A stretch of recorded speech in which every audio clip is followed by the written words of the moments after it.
The gunshot that shattered the evening calm of Denver sent Adelaide Zimmerman running into the darkest night of her life, her heart hammering so hard she thought it might burst through her ribs as she fled the boarding house where her stepfather had finally made good on his whiskey-soaked threats to kill her mother and anyone who stood in his way. She had $20 sewn into the lining of her dress, a carpet bag with 2 changes of clothes, and the knowledge that if she stayed in Colorado territory one more day, she would be the next body the undertaker carried out in a pine box. The year was 1878, and Adelaide was 22 years old, alone, and terrified. She bought a ticket on the first stage heading south, not caring where it went as long as it took her far from Denver, and the marshal who would come asking questions she could not answer without implicating herself in things she had not done but could not prove. The stage rattled through mountain passes and dusty valleys, each mile putting distance between her and the nightmare that had been her life since her mother married Frank Yates 3 years ago. When the stage stopped in Ouray, a mining town nestled in the San Juan Mountains of southwestern Colorado territory, Adelaide stepped down onto the wooden boardwalk with legs that shook from exhaustion and fear. The town sprawled along the Uncompahgre River, surrounded by towering peaks that seemed to touch the sky. Buildings lined the main street, a mix of false-fronted shops, saloons, and businesses that catered to the miners who worked the silver claims in the surrounding mountains. Adelaide found a small restaurant and ordered coffee and bread, counting her remaining money with trembling fingers. $15 and change. She needed work, and she needed it fast. The woman who brought her coffee had kind eyes and a weathered face that spoke of hard years and harder winters. "You look like you have been traveling," the woman said, setting down the cup with a gentle hand. "I am looking for work," Adelaide said, meeting her eyes directly. "I can cook, clean, mend clothes. I worked in a dress shop in Denver for 2 years. I am good with numbers and reading." The woman studied her for a long moment, taking in the bruise on Adelaide's cheekbone that she had tried to powder over, the way her hands would not stop shaking, the desperate edge in her voice that no amount of pride could hide. "There is a ranch about 5 miles north of town," she said finally. "The Petersen place. Thomas Petersen runs it with a small crew. His wife died 3 years back and he has been managing the house himself, but he mentioned last week he could use someone to help with the domestic work. Pay is fair, room and board included. He is a good man, honest. Treats his workers right." Adelaide felt something loosen in her chest, just slightly. "How do I get there?" "Take the north road out of town. You will see the gate with a P branded on it. Cannot miss it." Adelaide finished her coffee and bread, left a small tip she could barely afford, and started walking. The sun climbed higher as she made her way along the dirt road, her carpet bag growing heavier with each step. Mountain peaks rose on all sides, their slopes covered with aspen and pine. The air smelled clean and sharp, so different from the coal smoke and horse dung of Denver. The gate appeared exactly as the woman had described, a solid timber structure with a brand burned deep into the crossbeam. Adelaide walked through, following the road as it curved along a creek lined with cottonwoods. The ranch house came into view around a bend, a sturdy log structure with a wide porch and stone chimney. Several outbuildings dotted the property, including a barn, bunkhouse, and corrals where horses grazed in the afternoon sun. A man emerged from the barn as she approached, tall and lean with sun-darkened skin and light brown hair that curled slightly at his collar. He wore denim pants, a work shirt with the sleeves rolled up to reveal muscular forearms, and a leather vest. A hat shaded his face, but she could see his eyes, a startling blue-gray that assessed her with careful attention. "Can I help you?" he asked, his voice deep and measured. "I am looking for Thomas Petersen," Adelaide said, trying to keep her voice steady. "I heard in town that you might need help with household work." He studied her for a long moment, and she forced herself not to look away. She had nothing to hide except everything, and she prayed her face would not betray the fear that still coursed through her veins. "I am Thomas Petersen," he said. "What is your name?" "Adelaide Zimmerman. You come from Denver." Her heart stuttered, but she nodded. "Yes. Why did you leave?" The question hung in the air between them, and Adelaide knew her answer would determine whether she ate tonight or went hungry. She chose truth, or as much of it as she dared. "My stepfather was a violent man. He hurt my mother badly, and I could not stay any longer. I need work, Mr. Petersen. I am a hard worker and I am honest. I can keep house, cook, tend a garden. I am not looking for charity, just a fair wage for fair work." Thomas was quiet for several heartbeats, his eyes never leaving her face. She saw something shift in his expression, a softening around his mouth that gave her the smallest flicker of hope. "Room and board plus $15 a month," he said. "You would manage the house, cook for me and my 3 ranch hands, handle the washing and mending. Garden needs tending, chickens need feeding. Winter is coming on, so there will be preserving and preparation work. Hours are long, but I do not expect anyone to work themselves into the ground. Sunday afternoons are yours to do with as you please." "That sounds more than fair," Adelaide said, relief flooding through her so strongly she felt dizzy. "One more thing," Thomas said, and his voice took on a harder edge. "If your stepfather or anyone else comes looking for you, I need to know now. I will not have violence brought to my ranch or my men." "He would not come looking for me," Adelaide said, and she believed it. Frank Yates cared about nothing except his whiskey and his rage. She was simply one less person to take his anger out on. Thomas nodded slowly. "All right then. Come on, I will show you the house." He picked up her carpet bag before she could protest and led her toward the ranch house. The interior was clean but sparse, with the bare functionality of a place maintained by someone who saw it only as shelter rather than home. The main room held a large stone fireplace, a sturdy table with chairs, and a few pieces of simple furniture. A kitchen area occupied one corner, with a cast iron stove and open shelving for dishes and supplies. "2 bedrooms down that hall," Thomas said, pointing. "The larger one was mine and my wife's.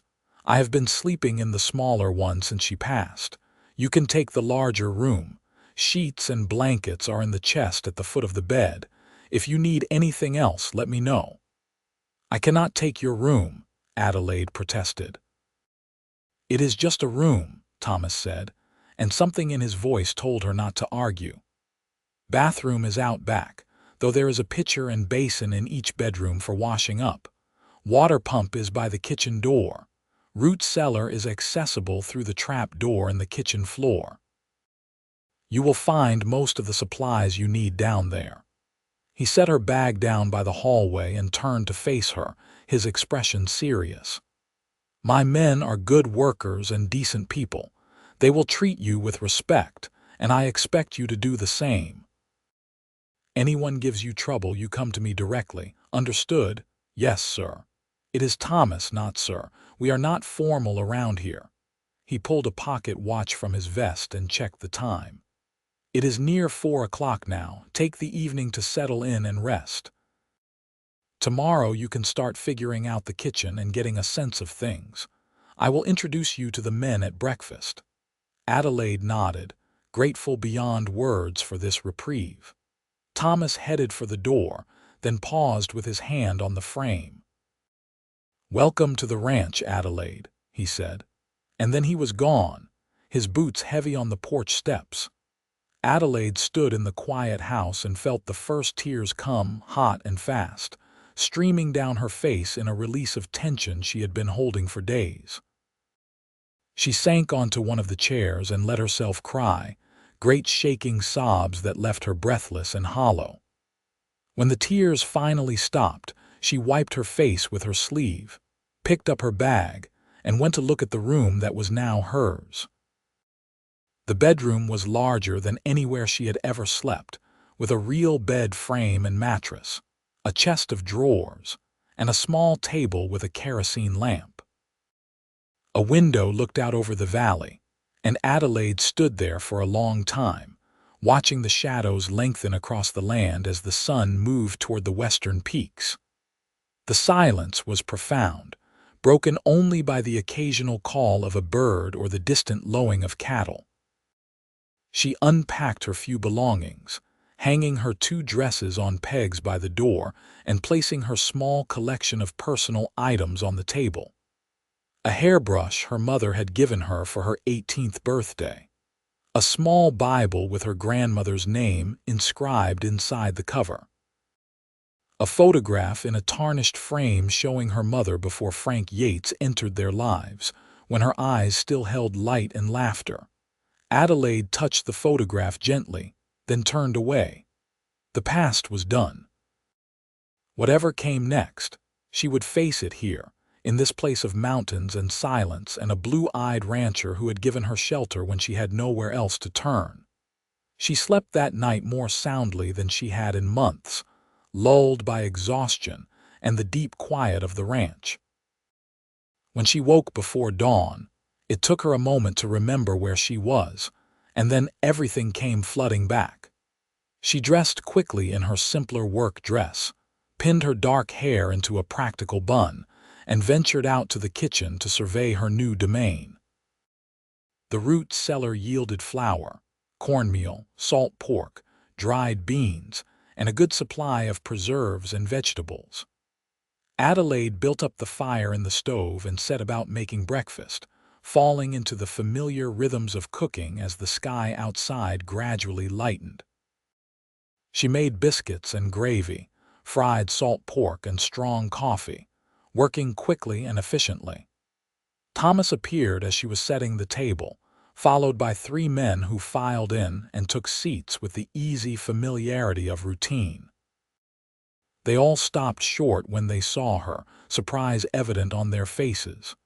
"This is Adelaide Zimmerman," Thomas said. "She will be managing the house from now on. Adelaide, this is Jack Crawford, Peter Morris, and Samuel Hayes." Jack was the oldest, probably in his 50s, with gray streaking his dark hair and a weathered face that creased into smile lines when he nodded at her. "Pleased to meet you, Miss Zimmerman." Peter looked to be around 30, stocky and solid, with red hair and a full beard. "Morning, miss." Samuel was younger, maybe 25, tall and lanky with dark eyes and a shy smile. "Welcome, Miss Zimmerman. Please call me Adelaide," she said, bringing the coffee pot to the table. "I hope breakfast is to your liking."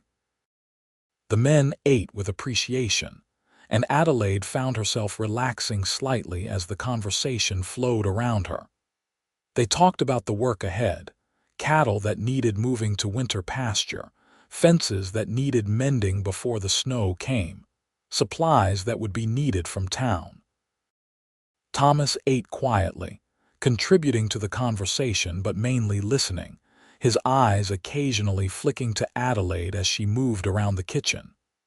She tried not to notice, focusing on her work and the simple pleasure of having a purpose again. After breakfast, the men headed out to start their day's work, and Adelaide began the task of truly learning the house. She washed dishes, swept floors, took stock of what needed doing. The afternoon she spent in the garden, harvesting the last of the vegetables before the frost killed them. Squash, pumpkins, late carrots, and potatoes all went into the root cellar for winter storage. Thomas found her there as the sun was setting, her hands dirty and her back aching from bending over the rows. "You have done a good day's work," he said, leaning against the garden fence. "It feels good to work," Adelaide said honestly. "To have something to do with my hands that matters." "It matters," Thomas said. "More than you might think. This place has felt like just a place to sleep for a long time. Having someone care about it again, that makes a difference." Adelaide looked at him, really looked at him for the first time without the fog of fear clouding her vision. He was handsome in a rough, outdoor way, with a strong jaw and those striking eyes that seemed to see too much. Lines around his eyes and mouth spoke of both laughter and grief. He carried himself with the quiet confidence of a man comfortable in his own skin. "What happened to your wife?" she asked, then immediately regretted the forward question. "I am sorry, that was too personal." "No, it is all right," Thomas said, his gaze drifting to the mountains. Fever took her in the winter of '75. She was gone in 3 days. Doctors in town could not do anything. Her name was Margaret. We had 5 years together and they were good years. "I am sorry for your loss." Thomas nodded, accepting her words with a slight dip of his head. "What about you? You said your stepfather was violent. What about your mother?" Adelaide's hands stilled in the dirt. "I do not know. When I left, she was alive but hurt. I wanted to help her, but she told me to run. She said if I stayed, he would kill me too." The words came out flat, drained of emotion because feeling them fully would break her. "Did you love her more than anything?" Thomas was quiet for a long moment. "You can write to her if you want. Send letters care of the general store in town. Maybe she will write back when she can." The kindness in his voice nearly undid her. Adelaide blinked hard against the sudden sting of tears and nodded. "Thank you." "Come on," Thomas said, pushing off from the fence. "It is getting dark and you should rest. Tomorrow will be another long day."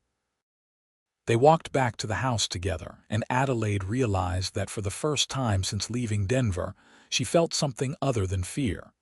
It was fragile and new, barely more than a whisper, but it was there in her chest like a small, warm coal. Hope. The days fell into a rhythm. Adelaide rose before dawn to make breakfast, spent her days cooking, cleaning, mending, and preparing for winter. She made soap and candles, put up preserves, smoked meat, and filled the house with the smells of fresh bread and hearty stews. The men treated her with respect and appreciation, often complimenting her cooking or thanking her for mended shirts or darned socks. Thomas was a steady presence, often working near the house during the day. Adelaide found herself aware of him in ways that made her nervous and uncertain. The way he moved with easy grace despite his size. The rare smile that transformed his serious face. The way he looked at her sometimes, as if he were trying to understand something complicated. 2 weeks after her arrival, Adelaide was in the garden picking the last of the herbs when she heard horses approaching fast. She looked up to see 3 riders coming up the road, moving with purpose. Her heart seized in her chest, old fear flooding back in a cold rush. Thomas emerged from the barn, his hand moving to the revolver at his hip. The other men appeared from various parts of the ranch, all of them alert and ready. Adelaide stood frozen by the garden fence, her hands full of sage and thyme, watching as the riders pulled up in the yard. The lead rider was a big man with a marshal's badge pinned to his vest. His eyes swept the ranch, taking in everything before settling on Thomas. "Thomas Petersen?" he asked. "That is right. What can I do for you, Marshal?" Marshal Cobb out of Denver. "I am looking for a woman named Adelaide Zimmerman. We have information she may have passed through this area. Dark hair, early 20s, traveling alone." Adelaide's blood turned to ice. She could not move, could not breathe, could only watch as Thomas's expression remained perfectly neutral. "What do you want with her?" Thomas asked. "There was a shooting in Denver 3 weeks ago. Man named Frank Yates was killed. Witnesses said his stepdaughter fled the scene. We just want to ask her some questions." Adelaide felt the world tilting sideways. Frank was dead. Someone had killed him. and they thought she had done it. That is a serious accusation, Thomas said, his voice level and calm. It is not an accusation, just questions. If you have seen her or know anything, I would appreciate the information. Thomas was quiet for a long moment, and Adelaide knew this was it. He would turn her in, and she would hang for a murder she did not commit. She had been a fool to think she could run far enough, hide well enough. I have not seen anyone matching that description, Thomas said clearly. But if I do, I will be sure to let you know. The marshal studied him, his eyes sharp and assessing. Then his gaze moved past Thomas to where Adelaide stood by the garden, and she felt every muscle in her body lock tight. "Who is that?" the marshal asked. Thomas did not even turn around. "That is my housekeeper, Clara. She has been with me for 2 years since my wife passed." "Why?" "Just curious. From this distance, she looks like she could match the description." "Half the women in Colorado Territory probably match that description," Thomas said, an edge creeping into his voice. "Dark hair and early 20s does not narrow things down much, Marshal." Marshal Cobb nodded slowly. "I suppose that is true. Well, if anything comes up, you can reach me through the Denver office." He turned his horse, and his 2 deputies followed suit. They rode out at a slower pace, and Adelaide watched until they disappeared around the bend. She walked toward Thomas on legs that felt like they might give out at any moment. The other men had drifted back to their work, giving them space. When she reached Thomas, she looked up at him, searching his face for answers to questions she could not ask. "Come inside," Thomas said quietly. Adelaide followed him into the house, her hand still clutching the herbs she had picked. Thomas closed the door behind them and leaned against it, his eyes serious. "I need to know the truth, Adelaide, all of it. Did you kill your stepfather?" "No," she said, the word coming out fierce and certain. "I swear to you I did not. When I left, he had just shot at my mother. I heard the gun go off, and she screamed at me to run. I ran. I do not know who killed him, but it was not me." Thomas studied her face, and Adelaide met his gaze without flinching. She had nothing to hide, nothing but her own terror and grief. "I believe you," Thomas said finally, and the relief that flooded through Adelaide was so intense she had to sit down. "Why?" she asked, her voice shaking. "Why do you believe me?" "Because I have spent 2 weeks watching you jump at loud noises and look over your shoulder like you expect the devil himself to come through that door. That is not the behavior of someone who committed murder. That is the behavior of someone who has been hunted and hurt." Adelaide felt tears sliding down her face, and she did not bother to wipe them away. "Thank you. But this complicates things," Thomas said, moving to sit across from her. "If they are actively looking for you, lying to a marshal could bring trouble down on all of us." "I will leave," Adelaide said immediately. "I will not put you and your men at risk. You have been so kind, and I will not repay that by bringing the law to your door." "You will do no such thing," Thomas said firmly. "You are not going anywhere." "But you said—" "I said it complicates things, not that I am throwing you out. You came here running from violence. I am not sending you back into it." He leaned forward, his elbows on his knees, his eyes intense. "Here is what we are going to do. You are Clara now, if anyone asks. Clara Smith from Durango. You have been working here for 2 years. The men will back up that story because I will ask them to, and they trust my judgment. You keep your head down, stay on the ranch, and let this blow over." "What if it does not blow over? What if they come back?" "Then we deal with it. But Adelaide, you are safe here. I give you my word." The weight of those words settled over her like a blanket, warm and solid. Adelaide looked at this man who barely knew her, who was risking his reputation and possibly his freedom to protect her, and felt something shift deep in her chest. "Why are you doing this?" she whispered. Thomas was quiet for a long moment, his eyes searching hers. because everyone deserves a chance to start over.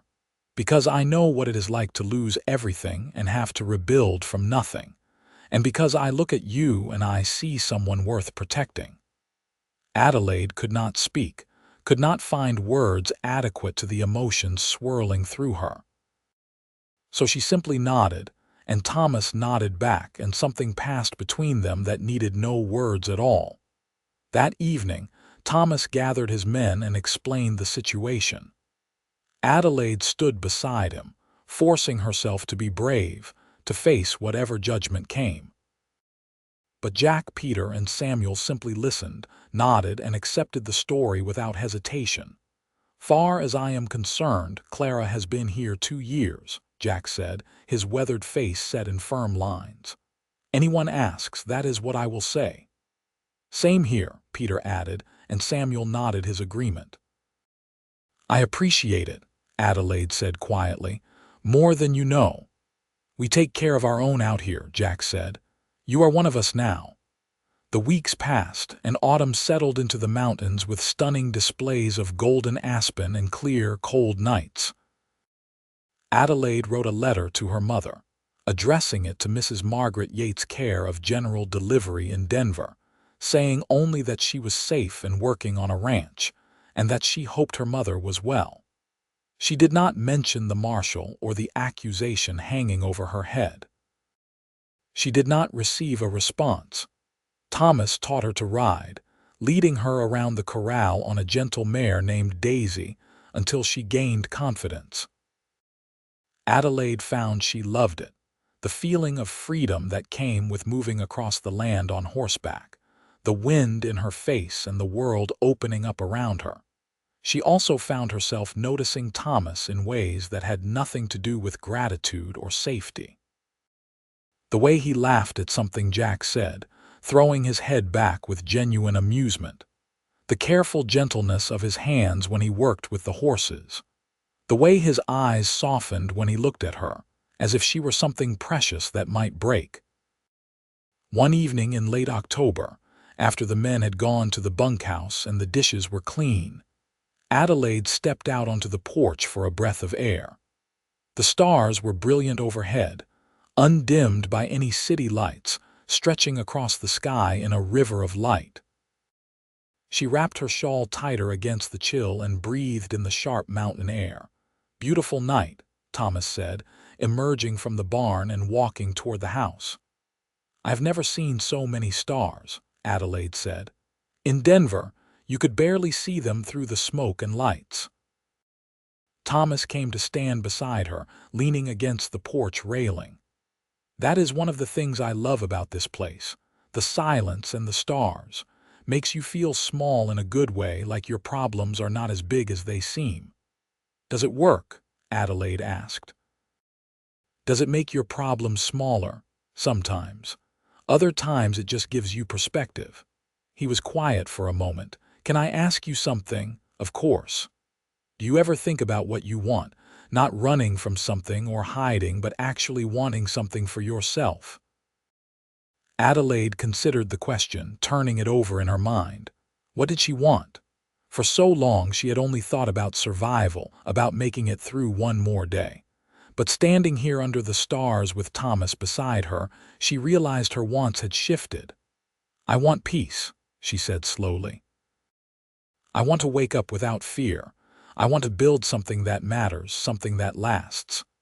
She paused, then added quietly, "I want to be known. Really known, not just tolerated or used, but truly seen by someone who cares." Thomas turned to look at her, and in the starlight his eyes were dark and serious. "You are seen, Adelaide, I see you." Her breath caught in her chest. "Thomas, I know this is complicated," he said, his voice low and rough. "I know you came here running from trouble, and I am supposed to just give you shelter and let it be. But I cannot stop thinking about you. I see you every day, working so hard, being so brave, and I find myself wanting things I thought I was done wanting." Adelaide's heart was pounding so hard she could hear it in her ears. "What things?" "You, I want you.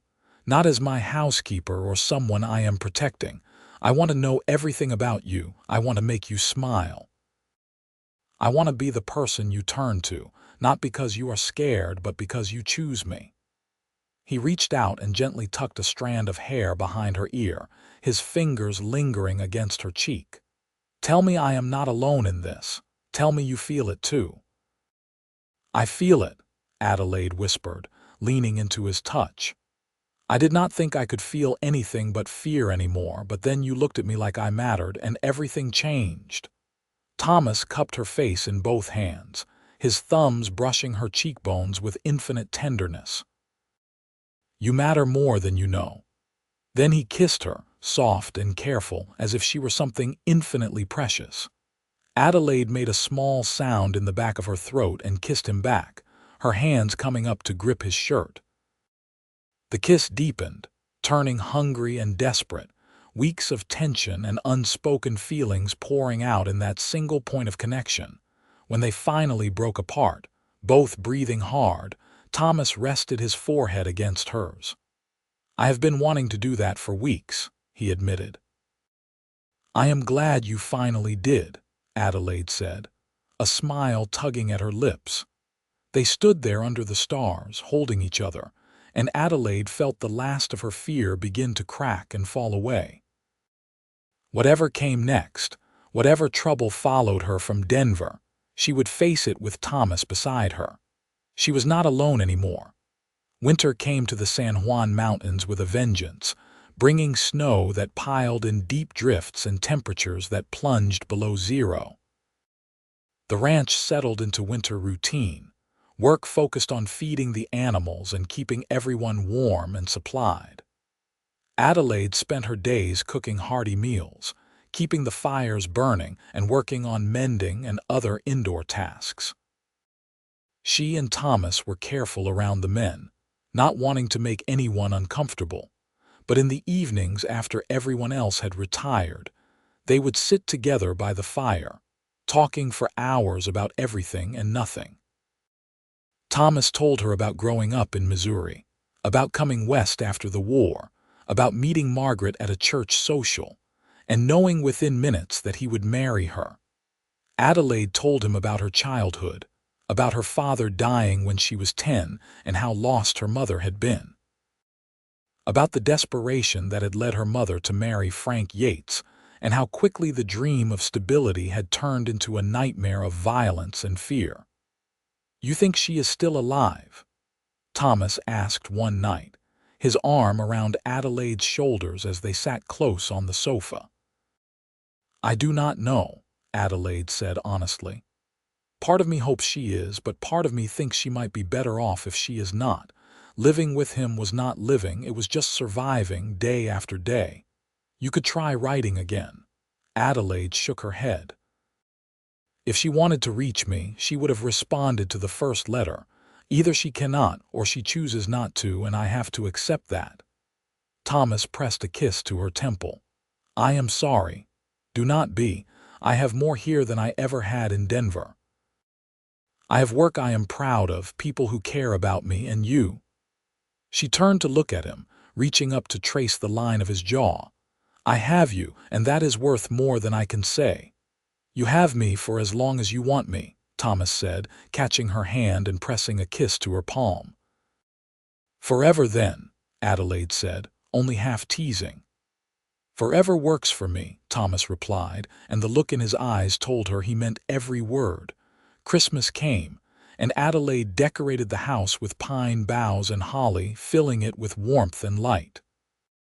She baked pies and roasted a goose, and the five of them ate together with laughter and easy conversation. Jack played a harmonica, and Thomas surprised everyone by having a decent singing voice. Adelaide watched them all, these men who had become her family, and felt gratitude so profound, it brought tears to her eyes. Thomas found her later, standing by the window and looking out at the snow-covered landscape. "Are you all right?" he asked, sliding his arms around her waist from behind. "I am better than all right," Adelaide said, leaning back against his chest. "I am happy. I did not think I would ever be happy again, but here I am." "Here you are," Thomas echoed, his breath warm against her ear. "Right where you belong." Adelaide turned in his arms and kissed him, pouring everything she felt into that kiss. When they broke apart, Thomas was smiling, that rare, full smile that transformed his whole face. "Marry me," he said suddenly. Adelaide's eyes widened. "What? Marry me?" Thomas repeated. "I know it is fast, and I know we are not in an easy situation with the trouble from Denver, but I do not care. I love you, Adelaide. I want you to be my wife, officially and forever." "But the marshal can go to hell," Thomas said firmly. "You are innocent, and even if they never prove it, I do not care. I want to marry you, stand in front of God and everyone and claim you as mine. If that brings trouble, we will face it together." Adelaide looked at this man who had given her everything, who had protected her and cared for her and loved her when she had nothing to offer but herself, and she felt her answer in every cell of her body. "Yes," she said. "Yes, I will marry you." Thomas let out a whoop of joy and swept her up, spinning her around until she was laughing and dizzy. When he set her down, he kissed her thoroughly, and Adelaide kissed him back with all the love and passion in her heart. They married 3 days after Christmas in the small church in Auray, with Jack, Peter, and Samuel standing as witnesses. Adelaide wore her best dress, and Thomas wore a new shirt he had bought in town. The preacher did not ask questions about how long they had known each other or where Adelaide came from. He simply smiled and said the words that bound them together as husband and wife. When Thomas kissed her, sealing their vows, Adelaide felt the last shadow of her past lift away. She was Adelaide Petersen now, wife of Thomas Petersen, and whatever came next, they would face it together. The winter passed in quiet happiness. Adelaide moved her things into Thomas's bedroom, and they learned each other in the intimate ways of married couples. Thomas was a gentle lover, patient and careful, always making sure she felt safe and cherished. Adelaide blossomed under his attention, shedding the last remnants of fear and learning to trust in joy again. Spring came late to the mountains, but when it finally arrived, it brought green grass and wildflowers and the sound of water rushing everywhere as the snow melted. The ranch came alive with work, and Adelaide spent her days with the garden and the chickens, planning and planting for the season ahead. It was in early May, as she was planting tomatoes, that she heard the sound of approaching horses again. Her hands stilled in the dirt, and that old fear tried to claw its way back up her throat. But then Thomas was there, emerging from the barn with his hand resting easily on his revolver. "It is all right," he said, his eyes on the road. "I recognize them." 2 riders came into view, and Adelaide recognized Marshal Cobb from Denver, but the second rider was a woman. As they drew closer, Adelaide's heart stopped in her chest. "Mama," she whispered. The woman dismounted, moving stiffly, and Adelaide could see the marks that Frank Yates had left on her even from a distance. But her mother's eyes were clear and bright, and when she saw Adelaide, she started crying. "Adelaide," she said, her voice breaking. "Oh, my girl." Adelaide ran to her, and they met in the middle of the yard, holding each other tight while both of them cried. Thomas approached Marshal Cobb, his expression wary. "Marshal," he said, "this is a surprise." "Mr. Petersen," the marshal replied, dismounting. "Or should I say, husband of Adelaide Zimmerman. Yes, I know Clara was a fiction, but I am not here to cause trouble. I am here to clear her name." Thomas's eyes narrowed. "Explain." Marshal Cobb glanced at where Adelaide and her mother were still embracing. "Mrs. Yates came forward 2 weeks ago with her testimony. Turns out a neighbor killed Frank Yates, not Adelaide.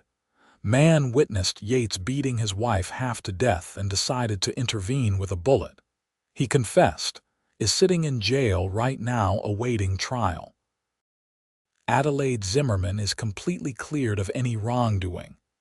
Adelaide heard this and turned, her arm still around her mother, hardly daring to believe it. "I am cleared, completely," the marshal said. "You are free to go wherever you want, do whatever you want. No charges, no suspicions. I came all the way out here to tell you personally and to apologize for putting you through this ordeal." Adelaide felt Thomas's arm come around her shoulders, solid and reassuring. "You hear that?" he said quietly. "You are free." "I am free," Adelaide repeated, testing the words. Then she started laughing, the sound bright and clear in the spring air. "I am free." Thomas pulled her close and kissed her soundly, not caring that they had an audience.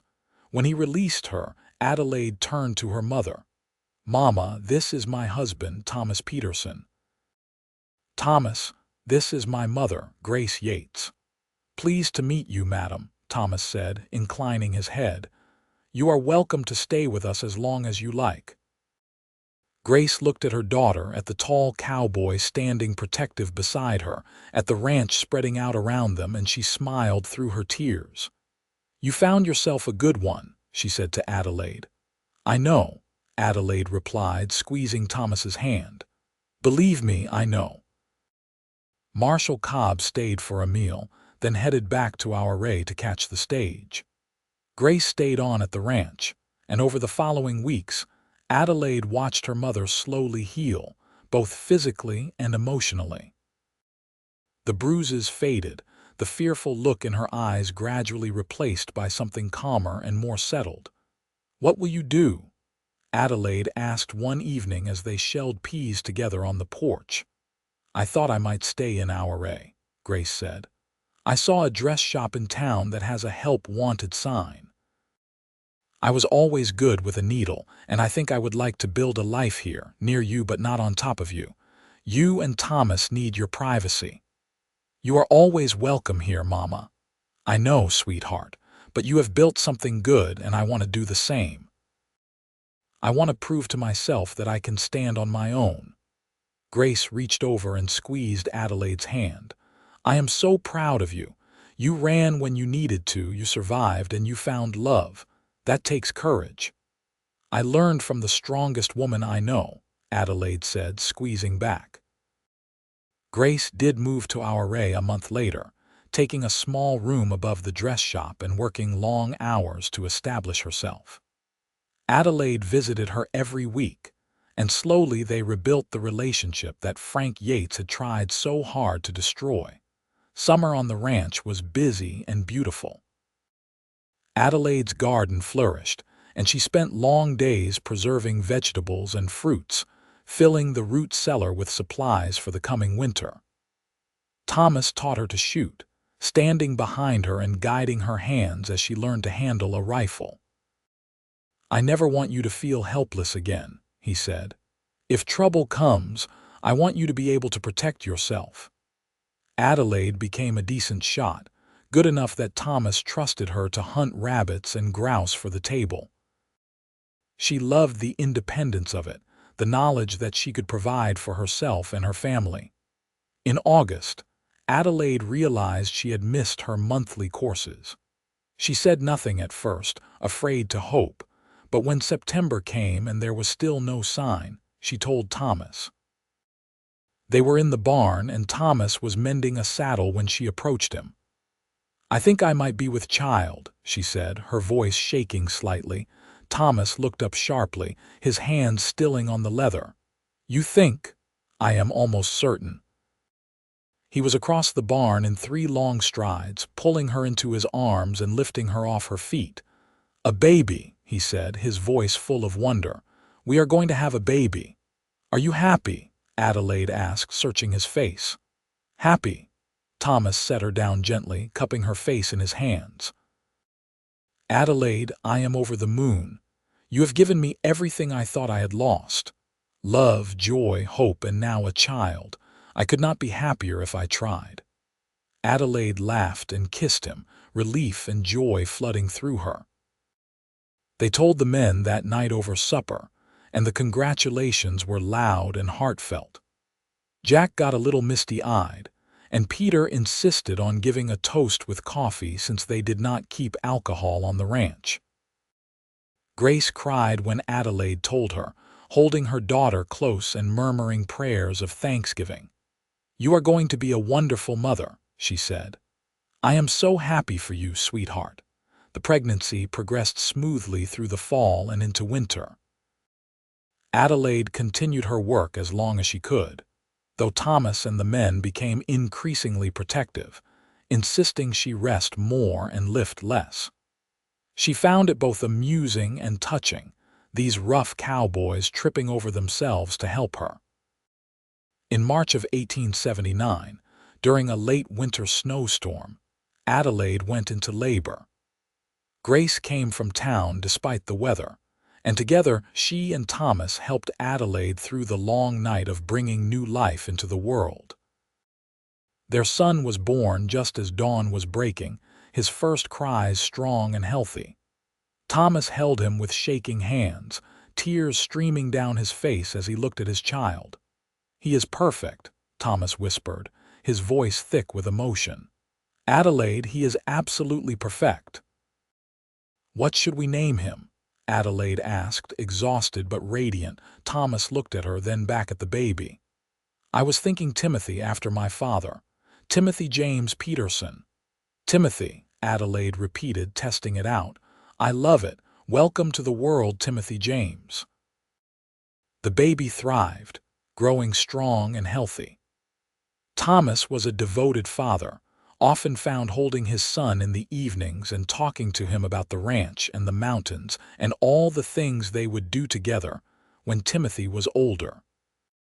Adelaide watched them together and felt her heart swell with so much love she thought it might burst. This was everything she had never dared dream of. A home, a family, a love that felt as solid as the mountains surrounding them. Life on the ranch settled into new rhythms with the baby. Adelaide managed to balance her work with caring for Timothy, often carrying him in a sling while she worked in the garden or kitchen. Grace visited frequently, doting on her grandson with obvious joy. When Timothy was 6 months old, Adelaide discovered she was pregnant again. This time, the news came with less shock and more simple happiness. Their family was growing, and the ranch felt like it was bursting with life and possibility. Their second child, a daughter named Anna Margaret, was born the following spring. She had Adelaide's dark hair and Thomas's blue-gray eyes, and she immediately wrapped her father around her tiny finger. "2 children," Thomas said one evening, holding Anna while Timothy played at his feet. "Sometimes I have to pinch myself to believe this is real." "It is real," Adelaide said, sitting beside him and resting her head on his shoulder. "We made this, you and I. We built this life together.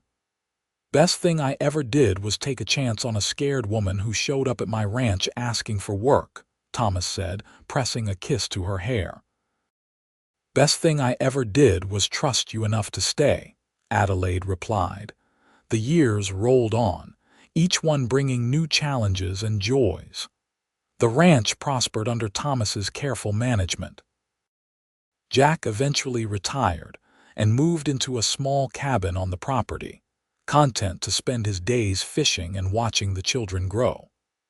Peter married a woman from town and brought her to live in a house Thomas built on the western edge of the property. Samuel saved his money and eventually bought his own small spread a few miles away, remaining close friends with Thomas and Adelaide. Adelaide's mother thrived in our array, becoming a respected member of the community, and eventually marrying a widowed shopkeeper who treated her with the kindness and respect she deserved. Grace and her new husband, Robert Tanner, became regular visitors to the ranch, and Adelaide found deep satisfaction in seeing her mother finally at peace. Timothy and Anna grew into bright, energetic children who loved the ranch and the mountains. Thomas taught Timothy to ride and rope, while Adelaide taught Anna to read and garden. They had a third child, another son they named Matthew, and then a fourth, a daughter named Sarah. The house rang with laughter and noise, filled with the sounds of a family truly living. Adelaide often paused in her work to simply watch them all, her heart full to overflowing with gratitude for this life she had somehow been blessed to find. On their 10th wedding anniversary, Thomas surprised Adelaide with a trip to Denver. She had not been back since the night she fled, and the thought of returning filled her with trepidation. But Thomas held her hand the entire train ride, and when they arrived, Adelaide found that the city held no power over her anymore. They stayed in a nice hotel and went to the theater. They walked through parks and ate in restaurants. Thomas bought her a beautiful necklace with a small diamond pendant, and Adelaide bought him a new leather-bound journal for recording ranch business. On their last evening in Denver, they walked past the boarding house where Adelaide had lived with her mother and stepfather. It looked smaller than she remembered, shabby and sad. "You want to go in?" Thomas asked. Adelaide shook her head. "That part of my life is over. I just wanted to see it one more time and prove to myself that it does not scare me anymore." "Does it?" "No," Adelaide said firmly. "It is just a building. The life I have now is so much bigger and better than anything that happened here." Thomas pulled her close and kissed her there on the street, not caring who saw. "I love you, Adelaide Petersen, more today than yesterday and not as much as tomorrow." "I love you too," Adelaide said. "You saved me, Thomas. You gave me everything." "We saved each other," Thomas corrected gently. "And we built something worth saving." They returned to the ranch the next day, and the children rushed to greet them, shouting and jumping with excitement. Adelaide scooped up Sarah, who was only 3, and covered her face with kisses while Thomas lifted Matthew and spun him around. That evening, after the children were in bed and the house was quiet, Adelaide and Thomas sat on the porch as they had so many times before. The stars blazed overhead, and the mountains rose dark against the night sky. "You ever think about that night I showed up here?" Adelaide asked. "Scared and desperate, not knowing if you would turn me away." "I think about it all the time," Thomas said. "I think about how close I came to saying no, to deciding it was too much risk or too much trouble. And then I think about everything I would have missed if I had made that choice." "I was so afraid," Adelaide admitted. "Afraid you would hurt me, afraid you would send me away, afraid I would never be safe again. And then you looked at me like I mattered and everything started to change.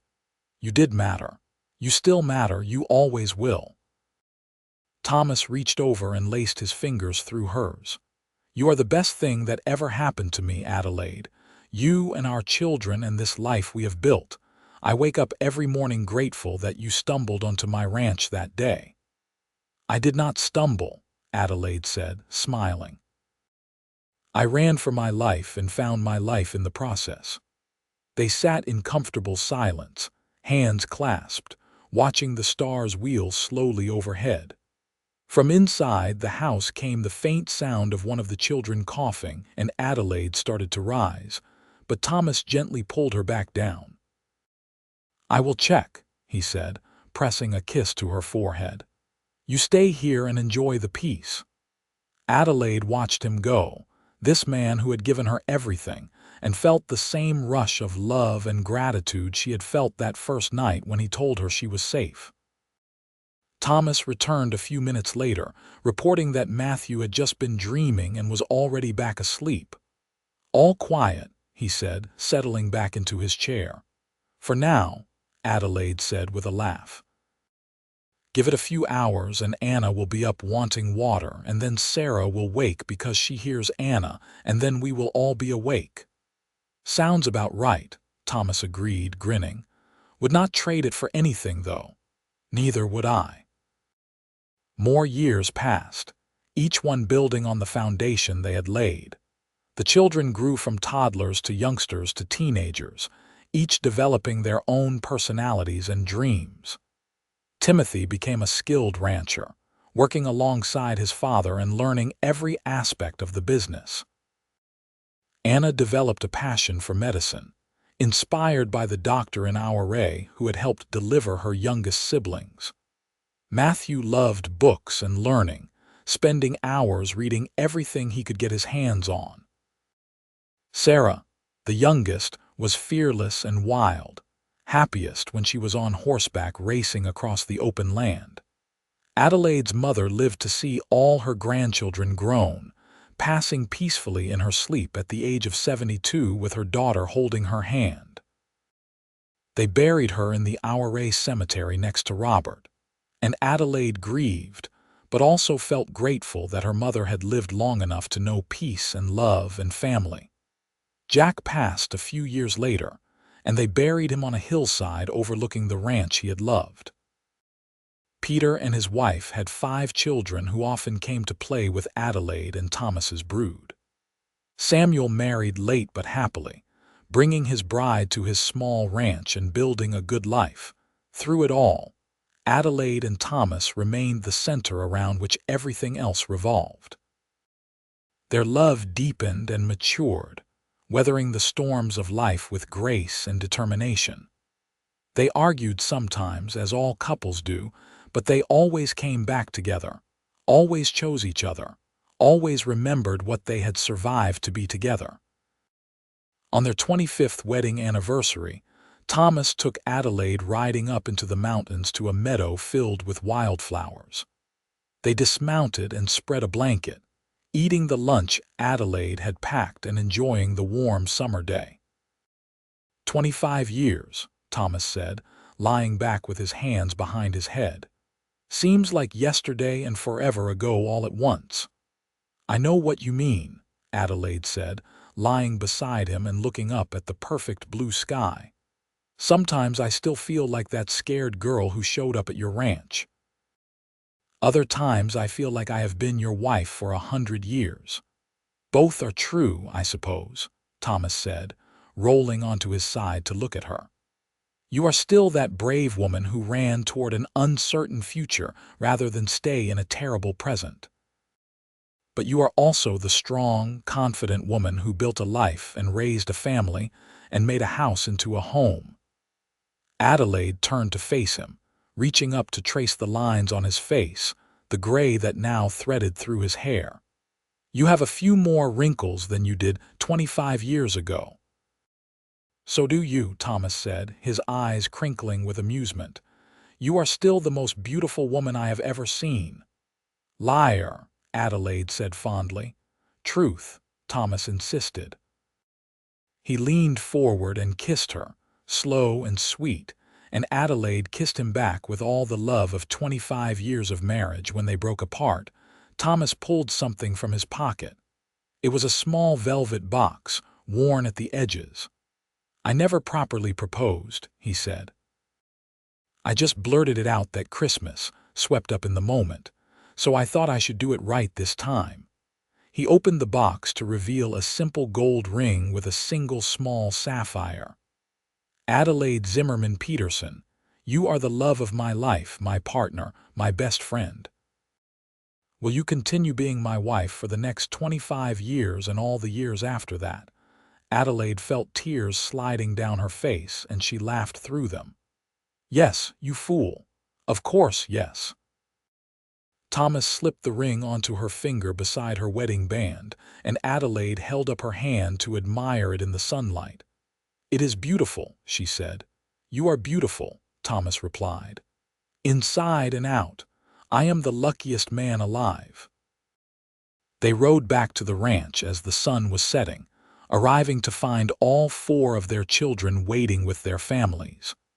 Peter and Samuel were there with their wives and children. Half the town of Auray seemed to have descended on the ranch, all gathered to celebrate Adelaide and Thomas's anniversary. Tables had been set up in the yard, laden with food. Lanterns hung from the trees, casting warm light as the evening deepened into night. There was music and dancing, laughter and joy, the sound of a community celebrating 2 people who had built something lasting and good. Adelaide danced with Thomas under the stars, her head resting against his chest, listening to the steady beat of his heart. Around them swirled their children and grandchildren, friends and neighbors, all the people who made their life rich and full. "Thank you," Adelaide whispered. "For what?" Thomas asked. "For everything. For taking a chance on me, for protecting me, for loving me, for giving me this beautiful life." "You gave me just as much," Thomas said, his arms tightening around her. "More, maybe. You gave me hope when I thought I was done with hoping. You gave me love when I thought my heart was too broken to love again. You gave me a family and a future. I am the one who should be thanking you." "Then let us call it even," Adelaide said, smiling up at him. "Even," Thomas agreed, and he kissed her there in front of everyone, a kiss that spoke of 25 years of partnership and the promise of many more to come. The years continued their steady march. Adelaide and Thomas grew older together, their hair turning gray, their steps slowing but their love remaining constant. They became grandparents many times over, their house often filled with the shrieks and laughter of children chasing each other through rooms that had once echoed with silence. Timothy took over more and more of the ranch work, and eventually Thomas officially turned the operation over to him, though he never really retired. He was always there, offering advice when asked, lending a hand when needed, spending his days doing work he loved in a place he cherished. Adelaide slowed down as well, but she still kept her garden, still cooked big family dinners on Sundays, still welcomed everyone who came through her door with warmth and love. Her hair went completely white, but her eyes remained bright and clear, full of the joy she had found in this life. On a warm evening in late summer when Adelaide was 62 years old, she and Thomas sat on the porch as they had done thousands of times before. The sun was setting behind the western peaks, painting the sky in shades of gold and rose and purple. The sound of children playing drifted from the yard where two of their grandchildren were catching fireflies. "I want you to know something," Adelaide said, taking Thomas's hand in hers. "What is that?" "If I could go back to that night in Denver, knowing everything that would happen, all the fear and running and uncertainty, I would do it all over again. Every single moment if it meant I would end up here with you." Thomas raised her hand to his lips and kissed it gently. "I feel the same way. Every hardship, every challenge, every moment of worry, it was all worth it to have you in my life." "We built something good, did we not?" Adelaide said, looking out at the ranch, at the life they had created together. "We built something extraordinary," Thomas corrected. "A home full of love, a family that will go on long after we are gone, a legacy of kindness and courage. We built a life worth living, Adelaide. Together." They sat in silence as the stars began to appear, one by one, in the darkening sky. From inside the house came the sound of voices as family members arrived for dinner, the weekly gathering that had become tradition. Soon, they would go in and eat and laugh and tell stories, surrounded by the people they loved most in the world. But for now they sat together, hands clasped, watching the day fade into night. Adelaide leaned her head on Thomas's shoulder, and he pressed a kiss to her hair, and they rested in the peace they had fought so hard to find and worked so hard to keep. Years later, when Thomas was 75 years old, he passed away quietly in his sleep with Adelaide beside him. She woke to find him gone, his face peaceful, his hand still warm in hers. The grief was tremendous, a wave that threatened to drown her, but it was bearable because of everything they had shared. 50 years of marriage, 4 children, 14 grandchildren, and more love than she had ever thought possible. They buried Thomas on the hillside next to Jack, and what seemed like the entire population of our array came to pay their respects to a man who had been unfailingly honest, endlessly kind, and deeply loved. Adelaide stood between her children, looking down at the grave, and she thought about the scared young woman who had stumbled onto this ranch so many years ago. That woman had been running from death and found life instead. She had been fleeing violence and found peace. She had been desperate and alone and found a love that transformed everything. "Thank you," Adelaide whispered to the man who would hear her no more in this world. "Thank you for seeing me. Thank you for choosing me. Thank you for loving me." The wind whispered through the pines, and Adelaide felt a sense of peace settle over her. Thomas was gone, but everything they had built together remained. The ranch thrived under Timothy's management.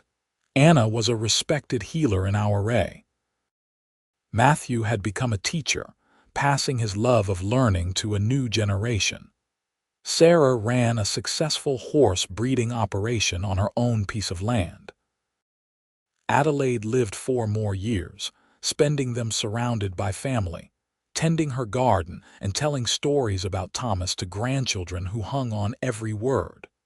She talked about his kindness, his strength, his love, making sure they knew the kind of man their grandfather had been.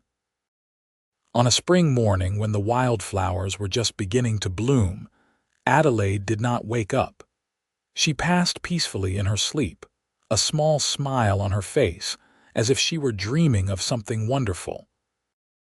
They buried her beside Thomas, and the entire family gathered to say goodbye to the woman who had been the heart of their family. Her children and grandchildren and great-grandchildren stood together, united by the love and legacy she and Thomas had built. The ranch continued, generation after generation, each one adding their own chapter to the story that began the night a frightened woman came running out of the darkness seeking shelter. The house still stood, solid and welcoming, filled with the same love and warmth that Adelaide had brought to it all those years ago. And on summer evenings when the stars blazed overhead and the wind whispered through the mountains, people said you could sometimes see 2 figures sitting on the porch, hands clasped, watching the sunset together. Just a trick of the light, most said. But those who had known them, who had seen the depth of love they shared, knew better. Adelaide and Thomas had built something that transcended death, a love story written into the very bones of the land itself. She had come to his ranch fleeing violence, and he had stood guard and become her safe haven. Together, they had created something beautiful and lasting, a testament to the transforming power of love and the courage it takes to start over. Their story became legend in our array, passed down through the generations as an example of what was possible when 2 people chose each other, fought for each other, and built a life together on a foundation of trust and devotion. The ranch still bore the Petersen name, still welcomed travelers and family alike with open arms. And somewhere in whatever came after, Adelaide and Thomas sat together under eternal stars, hands clasped, hearts joined, finally and forever at peace in the love they had found and nurtured and protected for a lifetime. The scared young woman and the cowboy who had given her shelter had become something greater together, something that time and death could not diminish.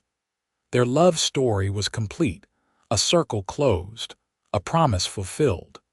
She had fled to his ranch seeking safety and found a home. He had offered protection and found his heart's desire. Together they had proven that even from the darkest beginnings, the most beautiful endings could grow. The Petersen Ranch stood as monument and memory, shelter and sanctuary, a place where love had conquered fear and light had overcome darkness. And that, in the end, was the greatest legacy of all.